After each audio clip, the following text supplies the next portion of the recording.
É bom estar aqui com vocês novamente, podendo rever alguns que desde o ano passado não. Ainda ontem estávamos em reunião na igreja em Juazeiro, fazendo menção de louvor a Deus pela existência desse trabalho aqui, por todo o começo, difícil, mas aos poucos Deus está encaminhando e a gente tem nos alegrado com essa experiência. Em assembleia administrativa e na parte que conta a contabilidade, as finanças, ainda desejamos estar conectados a este trabalho e deixando claro com o pastor Elton, nosso desejo já declarado, de continuidade da visão, não só uma igreja, mas pela bondade de Deus, 2 igrejas, pelo menos, e mais outras que o Senhor agregar a nós para continuarmos na nossa missão, por entender que Deus deseja mais comunidades de fé surgindo aqui na nossa cidade, região e além fronteira. Então eu trago um abraço caloroso, grande estima da Igreja Batista Esperança em Juazeiro por vocês aqui. Alguns de vocês terão a oportunidade de conhecer pessoalmente, mas tem um grupo lá incessantemente orando por vocês, e torcendo para que a boa mão do Senhor seja vista na condução desse trabalho, no alcance de novas pessoas que aqui têm chegado, e essa constituição desse povo aqui, adorador do Senhor Jesus. Aqui comigo veio o irmão Ítalo, que depois da inauguração, ano passado, é a primeira vez que está aqui, e os demais a gente vai conversando. Hoje eu não vou sair às pressas, eu vou poder, com a minha família, a minha esposa Isolda, Rebeca e o Tiago, o Felipe ficou adoentado em casa, nós vamos poder ficar um pouquinho mais, desfrutar da comunhão com vocês aqui. O pastor Elton me pediu para falar sobre o tema na nova série, que tem a ver com lado a lado. E o desafio hoje é falarmos sobre esse entendimento da unidade e missão.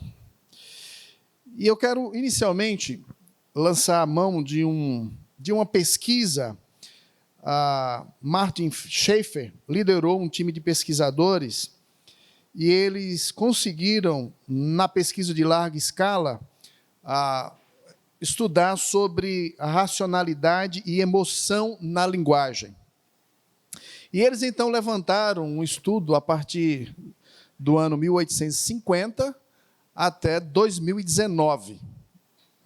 E o estudo examinou milhões de textos. E esses textos todos, dos dados da Google, comparando, inclusive da New York Times, comparando mais de 5.000 palavras em línguas diferentes. E então isso foi publicado e eles chegaram a uma conclusão de que entre 1975 e 2007,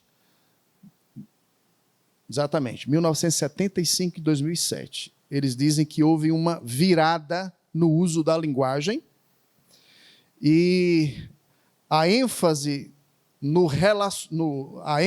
racional e coletivo veio decrescendo, a ênfase no racional e coletivo decrescendo, e aí eles constataram, inclusive, o uso dos pronomes, que mudou. Então, em vez de pronomes singulares, o uso não mais o plural, Então, a tese deles, resumidamente, eles constataram que a cultura ocidental moderna passou recentemente pelo que eles chamam de revolução afetiva. Revolução afetiva. Basicamente, algo que você já falou ou já ouviu, alguém, por exemplo, dizer, olha, siga o seu coração, ame a si mesmo, você em primeiro lugar, não é? Essa ideia de focar no indivíduo, e aí nós temos hoje, então, narrativas individuais, nós temos uma luta por experiências, e nós queremos experiências com base em conhecimento, mas muito mais agora essa experiência relacional.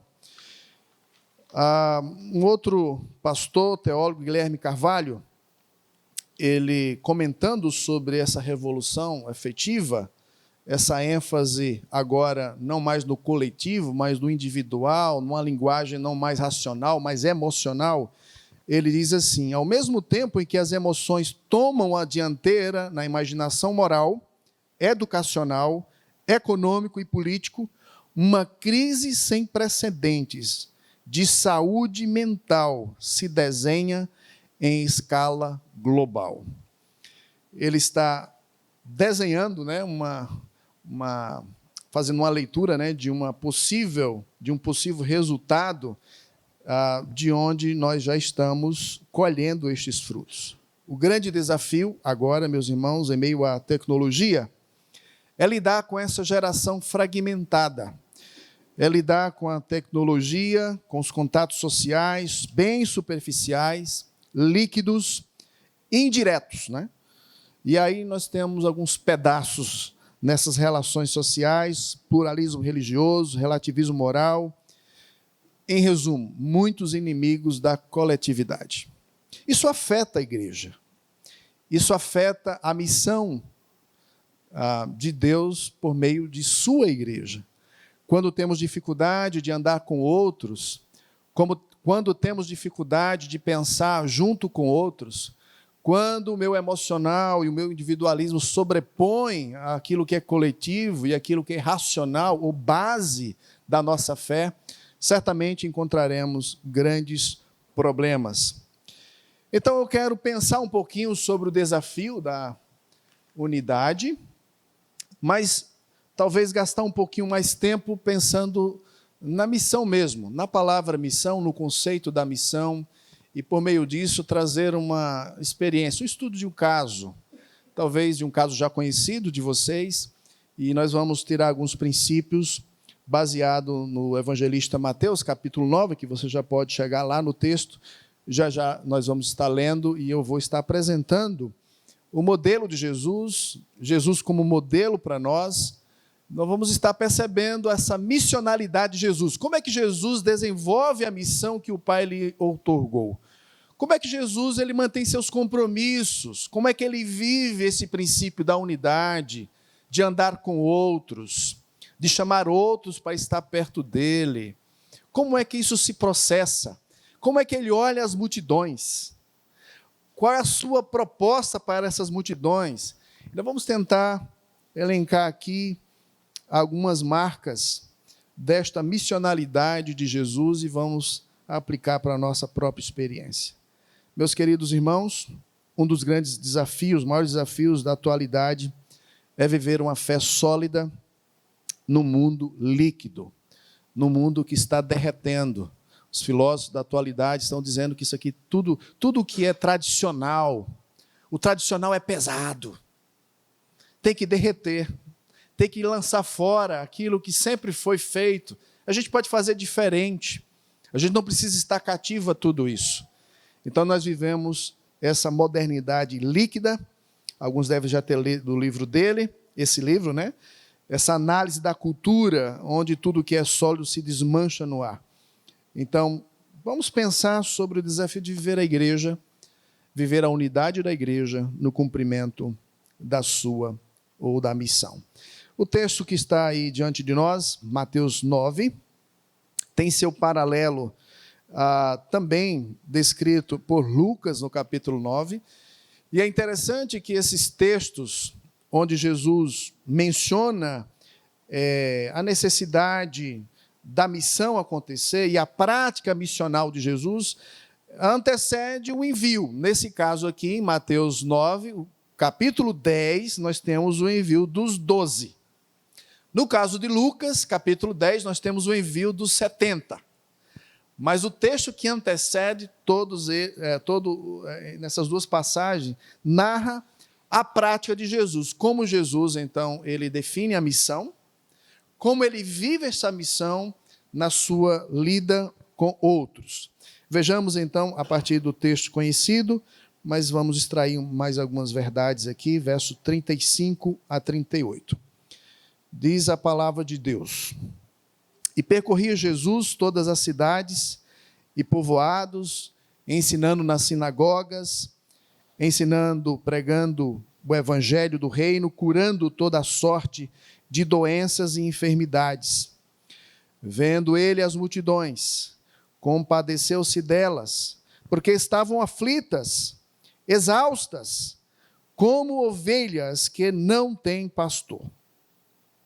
E então se dirigiu aos seus discípulos: A seara, na verdade, é grande, mas os trabalhadores são poucos. Rogai, pois, ao Senhor da seara que mande trabalhadores para a sua seara. Vamos orar mais uma vez? Senhor, tua palavra está entre nós. É um grande privilégio ter o registro da tua história. Por meio dela nós sabemos o teu intento. Agradecemos porque Jesus Cristo reuniu um grupo de discípulos e alguns deles intentou fazer um resumo, uma narrativa da vida dele, do seu nascimento, ministério, morte e ressurreição. Nós temos a Escritura, 4 narrativas que nos fala claramente quem é Jesus, o que ele fez, quem é Jesus, qual a sua missão. Pedimos a Deus que o Senhor nos ajude pelo teu Espírito a nos identificar com Jesus e também com a sua missão. Com Jesus, que reúne um povo para andar na mesma dimensão do Espírito, com Jesus, que reúne o povo para andar na mesma dimensão da sua missão. Então, Pai, traz conhecimento, traz salvação. É isso que nós te pedimos nessa noite, no nome de Jesus. Amém? Muito bem. Se você já leu a Bíblia de Gênesis e Apocalipse, e eu perguntar a você, nas suas leituras, tem algum texto que é claro para você o intento de Deus? Qual o intento de Deus? Qual o intento de Deus? Qual é a sua missão? Qual é o seu plano? O que ele revelou de Gênesis e Apocalipse? Qual é o seu intento, sua missão? Você poderia responder? Rapidamente. Talvez textos claros que definem qual é o intento de Deus. Por que é importante perguntar e a gente ter essa resposta? Porque nós somos a extensão, ou como diz alguns teólogos, nós somos a própria missão, porque nós fomos enviados por esse Deus. Agora, enviados para quê? Se nós não sabemos qual é a nossa missão, ou melhor dizendo, se nós não sabemos qual é a missão de Deus, fica difícil saber qual é a nossa missão aqui. E eis aqui a nossa crise. Vivemos recentemente uma crise de identidade. Na década de 50, muitos missionários voltaram dos campos em toda parte, pós-guerra, Segunda Guerra Mundial. Muitas fronteiras se fecharam, uma grande quantidade de missionários não puderam mais atuar nos seus campos, na Índia, na China, partes específicas do Oriente Médio, países ainda debaixo da ditadura aí, ou de país com ditadura, enfim. E muitos voltaram, então, para a Europa, para os Estados Unidos, e onde se concentrava essa demanda maior, né, de igrejas e da missão. E muitos desses missionários voltaram para essas igrejas e voltaram a ser um tipo de pastor. As missões, então, deixaram de acontecer, e então levantou-se pergunta, como resolver a crise missionária? Como resolver a crise missionária? Os missionários não estão sendo mais enviados. A igreja está aqui adorando, desejosa até de avançar, mas como resolver essa crise missionária? Aí eles entenderam que depois, na verdade, não era uma crise missionária, era uma crise missiológica. A crise missiológica estava causando a crise missionária, porque a crise missiológica tem a ver com o entendimento tem a ver com a maneira como nós fazemos a missão acontecer. Então a gente precisa reestudar, a gente precisa avaliar, a gente precisa pensar melhor como fazer essa missão acontecer. Os anos se passaram e nos últimos 20 anos, aqui no Brasil, mas um pouquinho mais tempo nos Estados Unidos, de onde nós bebemos boa parte da nossa teologia, né? Muito daquilo que a gente vive aqui no Brasil vem de lá. Tem coisa boa, mas também tem muita coisa ruim. E aí, então, eles descobriram que nós não temos nem crise missionária, nem crise missiológica. Na verdade, nós temos uma crise missional. E o termo que vocês já estão acostumados a ouvir aqui, né? E missionalidade, missional, tem a ver com identidade, tem a ver com o que nós somos. Na verdade, a igreja hoje, por conta da falta de entendimento da missão de Jesus, de quem é Jesus, porque quando eu sei quem Jesus é, logo saberei quem eu sou. Se eu souber quem Jesus é, saberei quem eu sou. Se ele é pastor, eu sou o quê? Se ele é salvador, eu sou o quê? Eu sou um salvo. E por aí vai. Quando eu defino claramente quem é Jesus para mim, saberei quem eu sou. O problema, então, da identidade é resolvido. Nós somos achados, nós estamos mais perdidos. Não precisamos que a nossa cultura defina quem somos. Você que é adolescente, você não precisa acompanhar a turminha da escola. A gente não precisa seguir a nova série da Netflix aí, ou seja, filmes, imagens, ideias, perfis. Não! Nós já sabemos quem somos.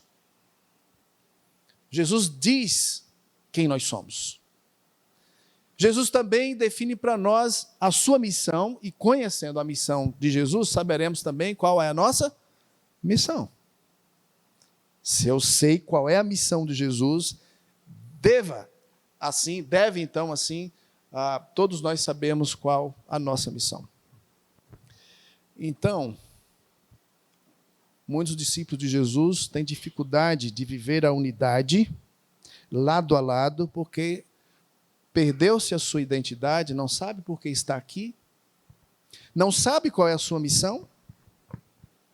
Alguns acham que a missão de estar aqui é ganhar vida, é construir os nossos projetos pessoais, sonhos. Estamos aqui para ganhar dinheiro, como um bom brasileiro, todo mundo sonha em ganhar dinheiro, todo mundo é louco por dinheiro. País da corrupção, fala em dinheiro, bosta dinheiro, que todo mundo fica assim, igual aquele cão na frente da geladeira lá, né, no supermercado do frango lá. Falou em dinheiro, todo mundo, tem gente que acorda de manhã, o que eu faço para ganhar dinheiro? E aí? A gente precisa repensar qual é a nossa missão. Por que nós estamos aqui? Com tudo que somos e com tudo que temos, estamos aqui para fazer o quê? Tem muitos crentes que não sabem qual é a sua missão. Tem muitos crentes que sabem, mas negligenciam a sua missão. E tem muitos crentes que negligenciam e terceirizam.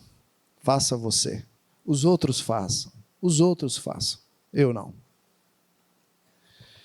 Então é preciso que a gente entenda, a partir do modelo que Jesus aplica aqui para nós, deixa para nós, esse modelo, como Jesus viveu a sua missionalidade. Meus queridos, missão tem tudo a ver com relacionamento. Alguém disse que missão é o envio do evangelho. Talvez uma maneira bem objetiva, simples. Missão é o envio do evangelho, porque a expressão enviar, ela aparece em várias partes da Bíblia, a gente só lembra do Novo Testamento. Mas, de fato, a missão ela tem a ver com o próprio Deus. A natureza missionária do Deus triuno, apresentada nas Escrituras, talvez de um modo bem claro, recentemente vocês estudaram, ano passado, a parábola do filho pródigo, Lucas 15. Nós temos lá a figura de um pai que está correndo, Um pai que tem ansiedade, desejo de receber de volta aquilo que ele perdeu. Manifestando então seu perdão, dando o anel, restituindo o direito. Você é filho, bem-vindo aqui. As sandálias nos pés. Está aí a sua veste. Você tem direito de andar nessa casa. O nosso Deus, ele é missionário. Poderíamos dizer que um dos atributos de Deus é que ele é do movimento, ele é luz, ele está em todos os lugares, ele é amor, ele é santo, e a gente descreve os seus atributos, mas a gente precisa lembrar que a natureza missionária da Trindade, porque a missão começa nele, começa no desfrute de um relacionamento lá. A gente chama desse princípio intratrinitariano. Muito obrigado, querido. O princípio intratrinitariano, ou seja, a partir do Deus triuno, Pai, Filho e Espírito Santo, nós temos uma dinâmica de vida plena, nós temos uma dinâmica de comunhão, e nós temos uma dinâmica de expansão, de ampliação. Quando ele fez esse mundo, ele quis que toda a terra fosse cheia da sua glória. Como é o desejo dele ainda, ele vai o fazer, né? Ele vai realizar.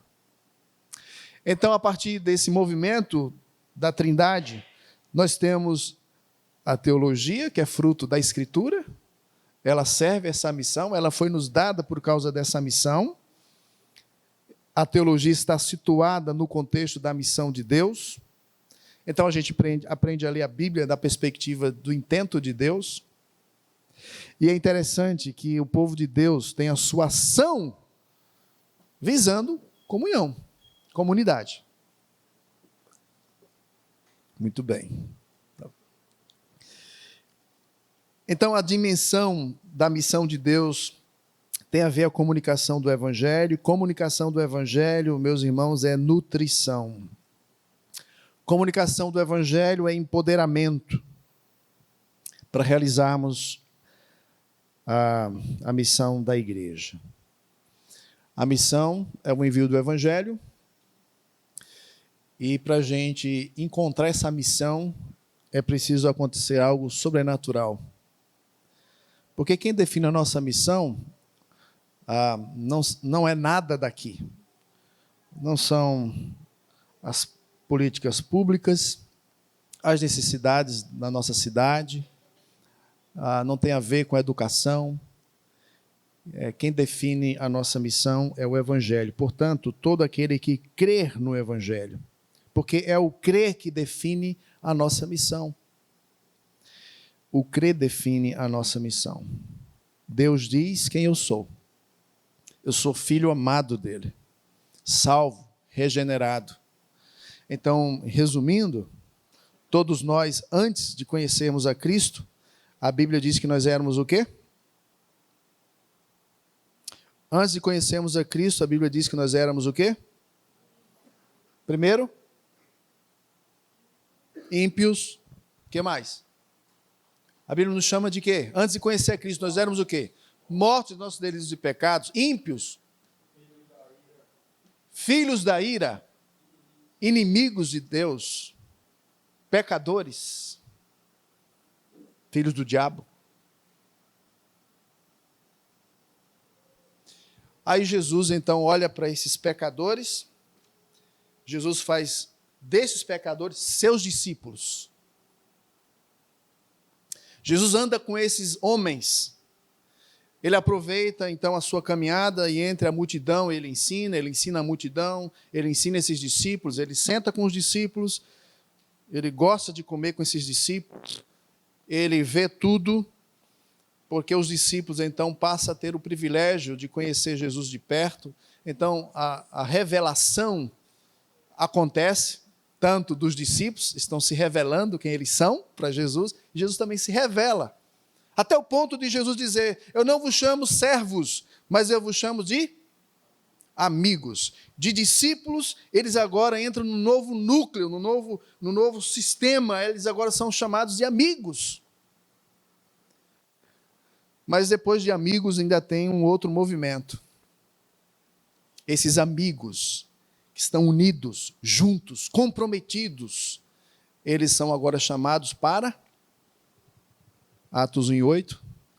Vós recebereis poder ao descer sobre vós o Espírito Santo, e vocês serão minhas testemunhas. Antes nós éramos pecadores. Ele nos chama para ser seus discípulos. A caminhada, então, de afinamento gera amizade, amigos, que nos dá poder para testemunhar. Na verdade, testemunhar requer experiência. Você não está cansado de ficar repetindo a experiência dos outros, não? Que experiências com Jesus você tem? Que experiências na vida cristã você tem? Olha, gente, sinceramente, eu estou cansado de ficar, às vezes, falando dos outros.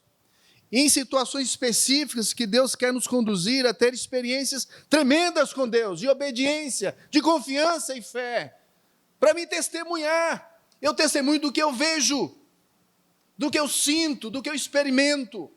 Eis a fraqueza da igreja, ela não tem a atividade de testemunhar, talvez porque ela não está vendo, ela não está contemplando, ela não tem experiência para contar. Não arde, não queima o coração, porque nós temos outras missões. Então é muito importante que a gente veja esse progresso, esse processo do discipulado. Perdidos, achados por Jesus, chamados, ouvimos o seu chamado. E o mesmo chamado, da mesma boca que nós ouvimos o chamado, nós também ouvimos o eu vos envio. O Pai me enviou, eu vos envio. Vocês agora são minhas testemunhas. Isso resume, meus queridos, a nossa missão. Muito bem, tinha muito para falar sobre isso, mas vamos para o texto, senão meu tempo acaba e já tem uma fama de pregar tempo longo, né? E eu disse já para alguém aqui, você só vai sair agora na hora que eu quero. E ele entendeu que eu ia demorar demais. Eu disse, não, é porque eu estacionei o carro ali, você só vai sair se eu sair. Mas vamos lá.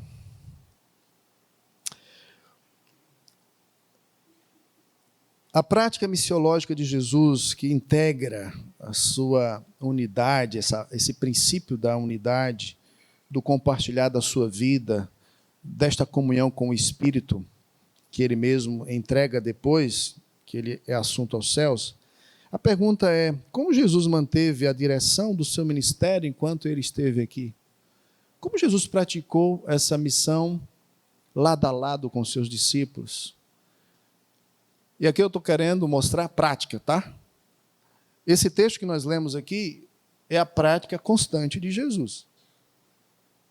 O que Jesus está fazendo? Ele está percorrendo cidades e povoados, aldeias.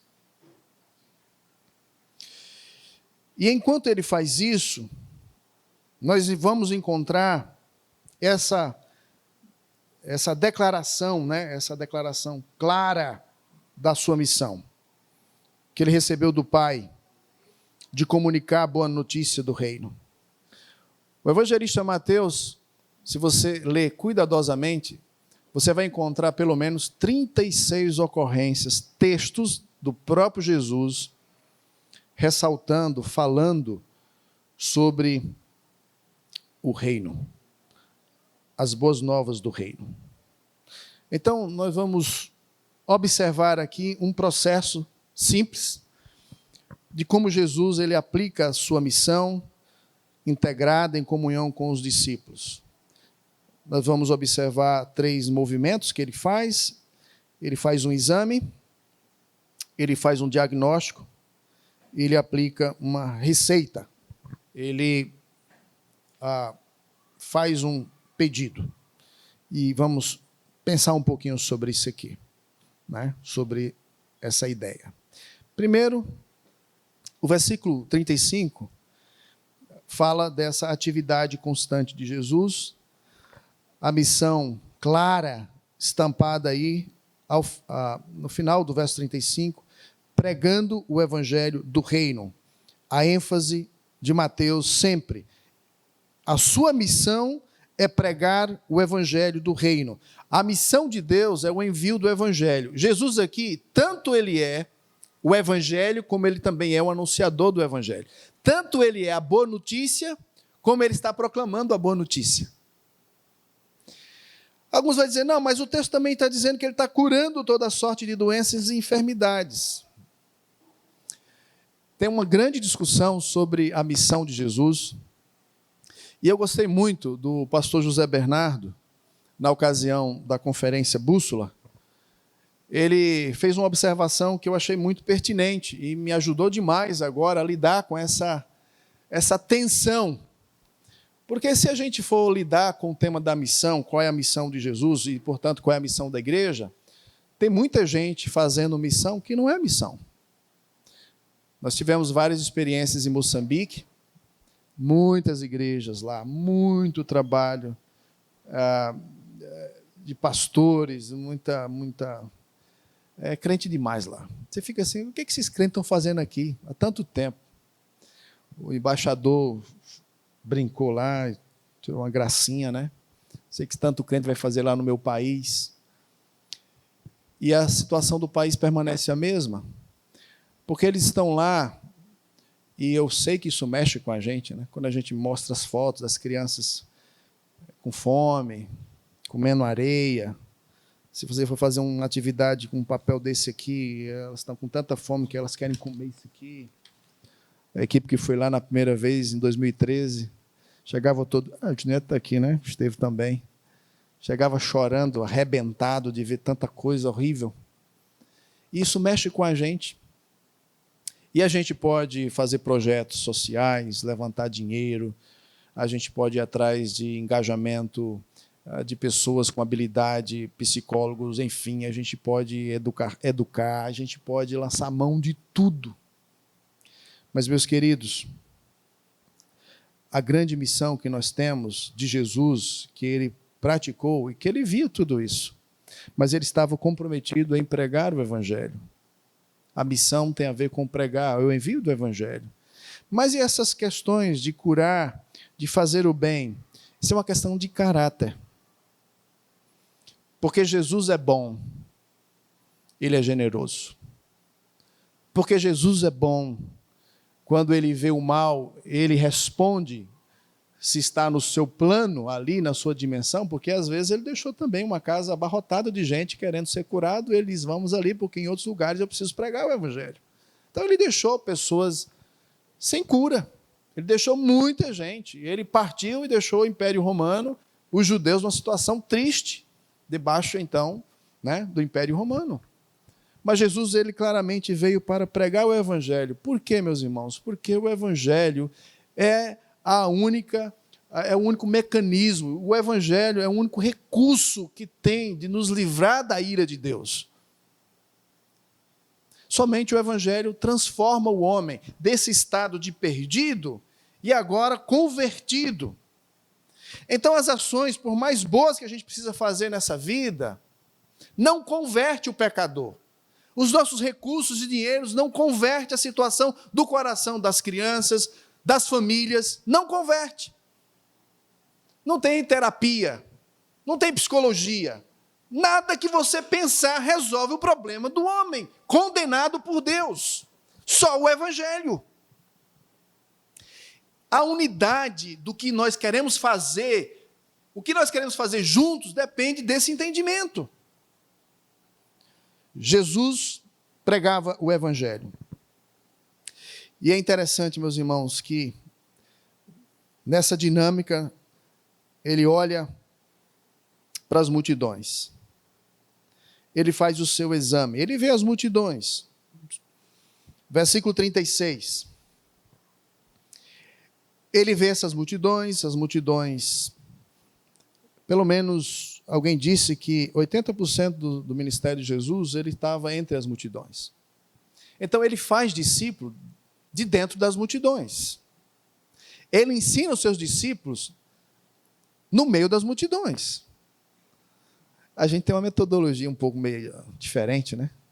A gente está fazendo discípulos aqui dentro da igreja. A gente está querendo fazer discípulo em sala de aula. Como é que faz discípulo? Jesus faz discípulo andando, comendo, percebendo quem é aquele Pedro, né? Nervoso. Já pensou naquela configuração de discípulos ali? O The Chosen, né, lança luz, né, naquela dinâmica de Mateus com Pedro. As relações ali não eram fáceis entre eles. Mas Jesus vai fazendo discípulo no meio da multidão. Multiplicação para 5.000. Vocês viram? Depois outra experiência, Marcos registra, né? Multiplicação para 4.000. Jesus, a multidão. Façam vocês, resolvem o problema. E é interessante essa dinâmica próxima, relacional. Por quê? Porque o relacionamento traz a possibilidade da revelação. Então, discípulo não se faz de longe. Discípulo não se faz aqui e vocês aí. Semana que vem a gente se vê de novo, viu? Discípulo não se faz assim. Para fazer discípulo tem que ter relacionamento. Quando se tem relacionamento, a gente se revela. Vulnerabilidades, defeitos, fraquezas, virtudes também. E nessas vulnerabilidades, o discipulador, ele aplica o evangelho. Olha, estou vendo que você é egoísta, estou vendo que você trata mal sua esposa, estou vendo que você fala mal dos seus amigos, eu estou vendo que você não lida bem no seu trabalho, eu estou vendo que você tem dificuldade com finanças, eu estou vendo que você tem dificuldade nisso. E nesse dia a dia, o discipulado está acontecendo porque a proximidade, a relação permite essa revelação. E, portanto, permite restauração. E, por fim, permite reordenar, restabelecer a ordem. É na multidão. Mas o diagnóstico de Jesus, número 2, ele vê ovelhas sem pastor, aflitas, exaustas, características de alguém que não tem pastor, que não tem o pastor Jesus, é que anda aflito e exausto. Você anda aflito e exausto. A característica de uma ovelha de Jesus é que esta ovelha não anda em aflição e nem exausta.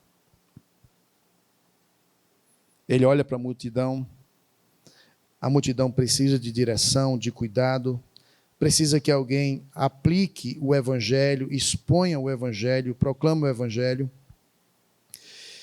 E é interessante, então, que o diagnóstico sendo feito, porque está faltando pregação do evangelho do reino, os sacerdotes, a liderança daqueles dias não estavam cumprindo o seu papel. E aí, por fim, o texto conhecido, nós temos a receita. Ele se dirige, verso 37, aos discípulos, nessa caminhada, proximidade que ele está forjando.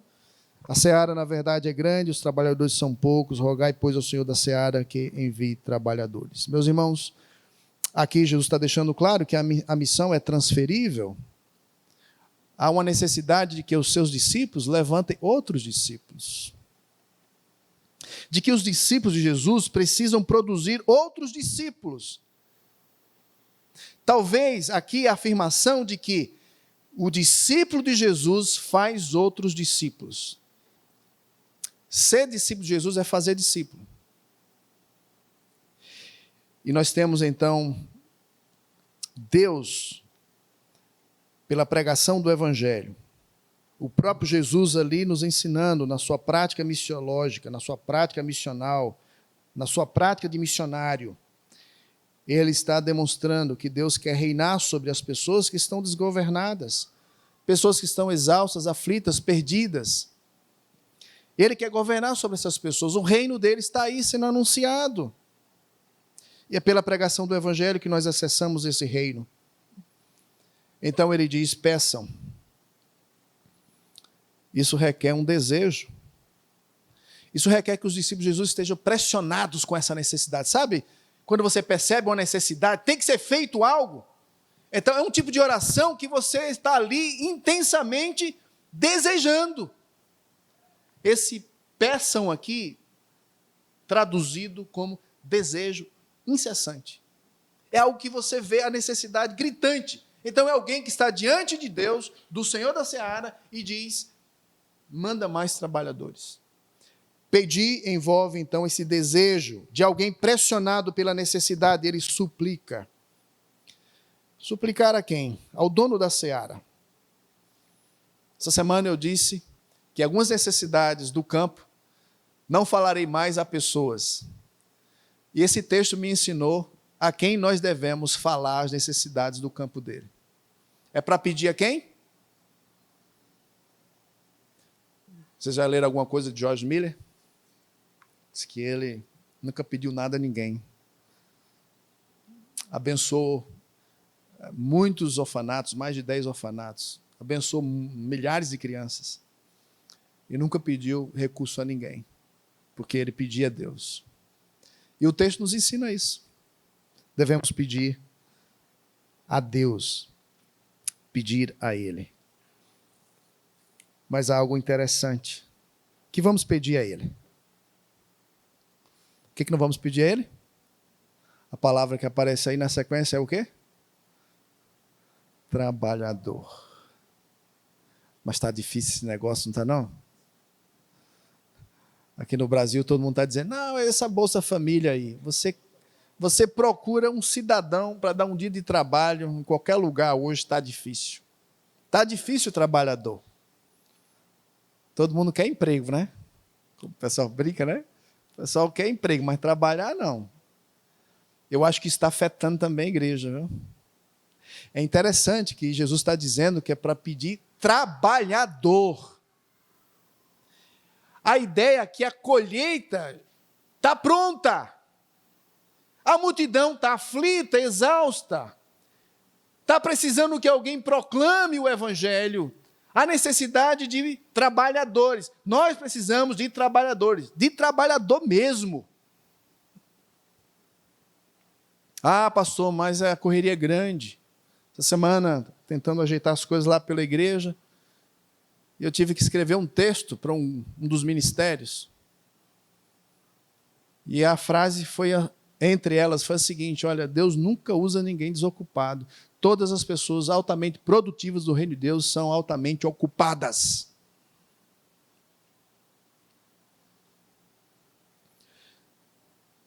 Jesus pede para os seus discípulos orar a Deus para Ele mandar é trabalhador, não é gente que fica escorado na enxada. Já ouviu aquela piada, né? Foi contratado lá o cidadão para trabalhar na lavoura e o patrão fica olhando de longe, o camarada toda hora com a enxada aqui, né? Aí lá deu 8 horas, 9 horas e ele só puxava ali e daqui a pouco escorava na enxada. Ele foi lá, meu cidadão, é o seguinte, eu estou te observando e você está um tempo aí mais parado do que trabalhando, escorado aí nessa enxada. Ele disse, você já viu algum saco, você já viu saco vazio segurar em pé? Né? Aí ele disse, pois tá bom, vou resolver o seu problema, vamos ali, vamos comer. Preparou lá um banquete para ele, ele mandou brasa. Aí ele voltou lá para o trabalho e o patrão continua, né, a observar o comportamento do cidadão, e ele continua na mesma coisa. Né? E ele vai lá, então, reclamar pela segunda vez.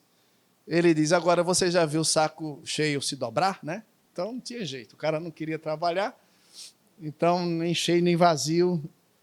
Trabalhador. Trabalho produtivo. Jesus está realizando um trabalho produtivo. E os seus discípulos deveriam estar desejosos diante de Deus e pedir esse trabalhador, produtividade em colher. Produtividade em colher. Portanto, esse trabalhador que precisa ser enviado, que envie trabalhador. A palavra aí é lançar. E é um lançar, é um enviar forçado, que tem uma resistência. todos nós, nesse tipo de trabalho, resistimos. Então tem que ser uma força sobrenatural de Deus que empurre, que lance esse trabalhador para aproveitar esse momento da abundante colheita que Deus está fazendo. Meus irmãos, nesse contexto, nós temos então os crentes juntos, a igreja, cada discípulo, comunicar o evangelho do reino como solução para pessoas que estão feridas, desprezadas, pessoas que estão sendo governadas pelos seus próprios desejos do coração. Nós estamos aqui juntos para isso. Segundo lugar, os crentes enviados estão bem posicionados em um lugar desde o qual precisam ser lançados para fora. Precisam ser lançados para a colheita, para esse fruto maduro, para o encontro dessas ovelhas exaustas, essas ovelhas que estão insubmissas ao governo de Deus, ao reino de Deus. Onde estão essas pessoas? Onde estão esses trabalhadores? A nossa unidade é por outras coisas mais, mas não por causa disso. Onde estão os trabalhadores? Os trabalhadores estão confortavelmente instalados, tanto que não se dispõem. Estamos vivendo, meus irmãos, um tempo da missiologia da avareza, em que a igreja está inventando modalidades missionárias que a dispensem de investir. Somos chamados a orar sobre crentes que provavelmente amam mais esse mundo do que a Jesus. Amam mais as coisas dessa vida do que Jesus, do que o Evangelho. Crentes que amam o seu conforto, para que sejam arrancados da zona de conforto, que acordem da ilusão de que a salvação pode vir dos políticos, o ativismo político, né? Se fulano voltar, se fulano continuar, se fulano... e muda tudo. Não, a salvação não vem. A conversão não vem por projetos sociais. A justificação diante de Deus não vem pela psicologia. A redenção não vem pelo humanismo. Jesus está pedindo para que Deus mande trabalhadores. E esses trabalhadores sejam lançados como ceifeiros na sua colheita. Precisamos aqui, irmãos, mostrar que a missão nasce como fruto de relacionamento. Jesus está estabelecendo um relacionamento com um grupo de discípulos. No decorrer da leitura dos evangelhos, você vai perceber esse movimento de ser amigos, íntimos, de sentir, de pensar, esse processo de se assemelhar ao Mestre, até que abrace inteiramente também, não a sua pessoa apenas, mas a sua missão. A missão é a maior expressão da comunhão, que começa na eternidade. Deus, o Pai, o Filho e o Espírito Santo, que tem vida plena, abundante e comunhão, decidiu ampliar essa comunhão, dando a sua humanidade, dando a sua criação, homens e mulheres. Sabemos do que aconteceu, o pecado, e, portanto, a missão foi declarada em Gênesis 3,15, que ele, então, restauraria. Nós temos um Deus em movimento, que enviou Jesus e que enviou o Espírito. Deus enviou as duas preciosidades, seu Filho e seu Espírito, e nos alcançou, e nos envolveu nessa dimensão espiritual inseparável. E não só nos envolve com o seu Espírito de comunhão, mas nos envolve também com a sua missão. Eu queria terminar deixando claro que esse movimento precisa continuar, e Deus deseja de nós isso. Lado a lado é um grande desafio. Vivemos nessa era afetiva, revolução afetiva, como lemos no início, individualismo. A era do emocional, onde eu sinto, eu quero ser feliz e eu não estou muito interessado. Essa era do sirva a si mesmo, eu não quero te servir, é custoso demais. Pois bem, estamos diante desse desafio e eu quero encorajar você a se aproximar do seu irmão. A igreja é pessoas regeneradas, a igreja é pessoas em comunidade, a igreja tem a ver com pessoas em movimento, a igreja tem a ver com pessoas que vivem o testemunho, a proclamação, o martírio, o sofrimento. Alguns precisam ser aquecidos pelo Evangelho. E a comunhão e a unidade têm esse poder de aquecer uns aos outros. Semana passada fomos ali em Casa Nova, no Recanto, e a Isolda disse, vamos assar um pedaço de carne. Tinha chovido, como tem chovido bastante na nossa região, e eu fui pegar lá a lenha e fui começar a tentar botar fogo nessa lenha. Primeiro movimento, você está tentando jogar fogo, fumaça, não é? Fumaça. Eu descobri lá uma gasolina lá, mas aí eu comecei a tacar a gasolina, fogão, daqui a pouco, joga de novo. E aí, não é possível que vai demorar a pegar esse negócio. E joga. E eu fiquei lembrando, né, que às vezes tem pessoas que são assim, né, do fogo, né? Da mesma força que vem, também vai embora, né? A unidade da igreja não pode ser assim, a gente precisa de consistência, tá? Insistência no processo. Mas aí depois começou a sair umas faíscas. Depois eu fui e peguei uma parte lá que estava num lugar que não molhou. Alguns de vocês estão usufruindo desse tempo na vida em que você está mais aceso. Você não está molhado, você não está tão frio. Então você se aproxima de outro para aquecer, para passar essa fé, para passar essa dinâmica da fé em Jesus, para envolver nessa missão. E assim, então, da fumaça, as faíscas, umas chamas, o fogo acende, o churrasco é feito, e todo mundo é alimentado, e todo mundo é feliz para a glória de Deus. A linguagem do povo de Deus. Meu desejo é que você que está aqui, você que está chegando, você que não é crente, entenda a missão de Deus, o seu lugar nessa missão, entenda o grande desafio de viver essa grande unidade em Cristo Jesus. Portanto, como os discípulos, vamos galgando estágios de amigos e vamos, de fato, viver testemunha. Esse é o grande desafio de Deus para nós. Amém? Convido você a curvar a sua cabeça e eu quero orar com você agora. Senhor, nós agradecemos porque no teu desígnio eterno, na tua bondade, o Senhor decidiu nos agraciar com o conhecimento de Jesus. Obrigado porque Ele nos revelou quem tu és. Obrigado porque Ele se revelou a um grupo de homens. Obrigado porque Ele modelou, ó Deus, a tua missão, compromisso com a pregação do Evangelho. Obrigado, ó Deus, porque Ele nos ensina como examinar a nossa sociedade, pessoas que estão sofrendo, exaustas e vivendo nessa vida desorientada, porque não estão debaixo do teu governo. Então todos nós precisamos voltar a ser resgatados, ser convidados a experimentar o teu bom governo, o teu governo bom e justo.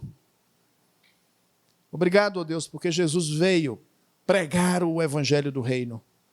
Obrigado porque Jesus veio ilustrar o que acontece nesse reino, seu caráter generoso. Ele curou muitos, ele fez o bem por onde andava. Ajuda-nos, ó Deus, a sermos assim. Nos dá capacidade de ver a realidade das pessoas ao nosso derredor. Ajuda-nos a ver, Senhor, a necessidade profunda de cada alma. Elas precisam ser reencontradas, elas precisam ser aliançadas contigo novamente. Nós temos o ministério da reconciliação. O Senhor está reconciliando pessoas consigo mesmo por meio de Jesus. Obrigado pelo seu diagnóstico e pela receita. E a receita é orar que o Senhor levante trabalhadores. Ó Senhor, nessa noite aqui, em nome de Jesus, levanta trabalhadores. Trabalhadores prontos para pregar o teu evangelho. Trabalhadores prontos para colher. O chamado é para a colheita. Está tudo pronto. Teu Espírito está agindo. A palavra já nos foi dada. Os recursos espirituais estão disponíveis. É para colher. Ó Deus, ajuda-nos a sermos capazes de trazer outros ao nosso lado. O ministério de compartilhar com outros e andar com outros nessa tua missão. Abençoa, Senhor, porventura alguém que não é crente está aqui. Dispensa a tua graça também de salvação. Que o Senhor, Deus, ministre fé salvadora. E que esta pessoa querida aqui nesta noite rogue ao Senhor. Eu quero crer em Jesus. Eu quero experimentar a nova vida. Eu quero ser perdoado. Perdoa, Jesus. Limpa os meus pecados. Envia o teu Espírito Santo para mim. Regenera o meu ser. Senhor, dá o desejo de te amar, de te obedecer, de viver em função de ti. Ó Deus, que haja esse tipo de oração nessa noite também aqui, que o Senhor salve pessoas. Em tudo o Senhor seja glorificado no nome de Jesus. Amém e amém. Muito obrigado pela sua atenção.